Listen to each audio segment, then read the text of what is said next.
Joseph de la Capelle, catholique et légitimiste. Donc toutes ces vidéos sont des vidéos où je m'exprime. Moi, je ne représente personne, à part ceux qui pensent comme moi. Voilà. Mais je veux dire, voilà, je suis catholique et légitimiste. Donc je mets toujours Louis XX et puis après le sujet, parce que je suis légitimiste. Voilà. Aujourd'hui, je voulais parler du Covid-19 ou coronavirus, pardon. Euh, alors c'est assez. Nous sommes le 12 mars 2020. Il y a eu, je crois, 48 morts. Tous les jours, depuis des décennies, il y a à peu près 30 suicides en France, chaque jour. Plus de 500 morts par l'avortement. Les accidents de voiture, c'est énorme aussi.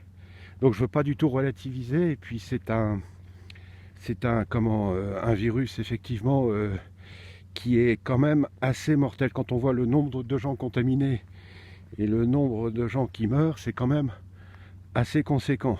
Donc nos pensées, nos prières vont aux familles des victimes et puis surtout envers les âmes de ceux qui partent comme ça.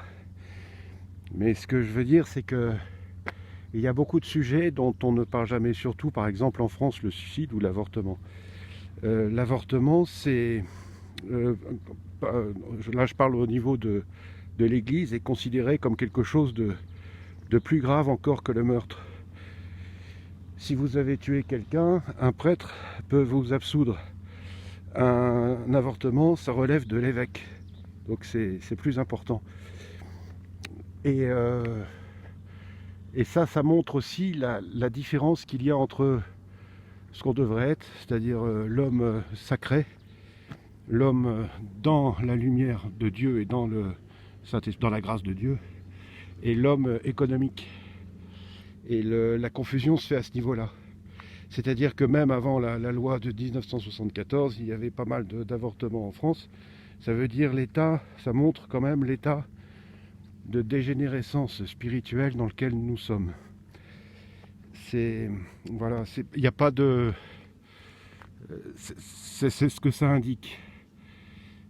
Si on avait le sens de la sacralité de la personne humaine, que nous sommes créés donc à l'image et à la ressemblance de Dieu, et par la grâce, nous sommes frères et sœurs de notre Seigneur Jésus-Christ et de la Sainte Vierge, par la grâce, hein, on sera jamais... On est fils et filles de Dieu, mais par la grâce. On n'est pas co-créateur. Enfin, après c'est du catéchisme, ça vous voyez avec vos prêtres. Mais donc, il y a beaucoup d'autres sujets de décès en France qui sont très importants, et notamment le suicide et l'avortement, et dans le monde. Voilà. Donc, il ne faut pas relativiser cette crise qui a des effets donc négatifs au niveau économique et tout ça, mais en même temps, c'est curieux que ça tombe dans une période de carême. Ça nous oblige à nous recentrer, même civilement, sur nous-mêmes. On va être obligé de repenser même l'économie de nos pays. Aujourd'hui, pratiquement tous les médicaments sont fabriqués en Chine, en Inde, enfin dans les pays d'Extrême-Orient. Et en France, on a très peu de fabriques de médicaments et ça pose des problèmes. Donc tout ça, c'est le côté positif de cette crise qui montre l'importance des États et de la décision des États. On voit que les États qui ont réagi très vite, comme la Russie, ont très peu de cas.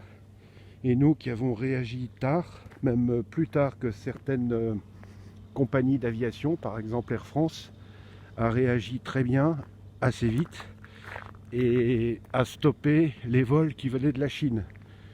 Par contre, l'État français a laissé les compagnies chinoises se poser sur Paris pendant assez longtemps. Donc, alors aujourd'hui, ils réagissent évidemment, mais est-ce qu'ils ont bien réagi au départ? Est-ce que l'ensemble des pays européens ont bien réagi par rapport à cette crise dès le départ? C'est pas évident du tout. Mais là, les faits sont là. Et la Russie, très vite, a fermé ses frontières avec la Chine. Et ils ont, je crois, très peu de cas. Alors, ils ne sont pas forcément préserver pour longtemps, mais enfin bon, c'est comme ça. Voilà, toutes nos pensées aux victimes, aux malades et surtout aux victimes.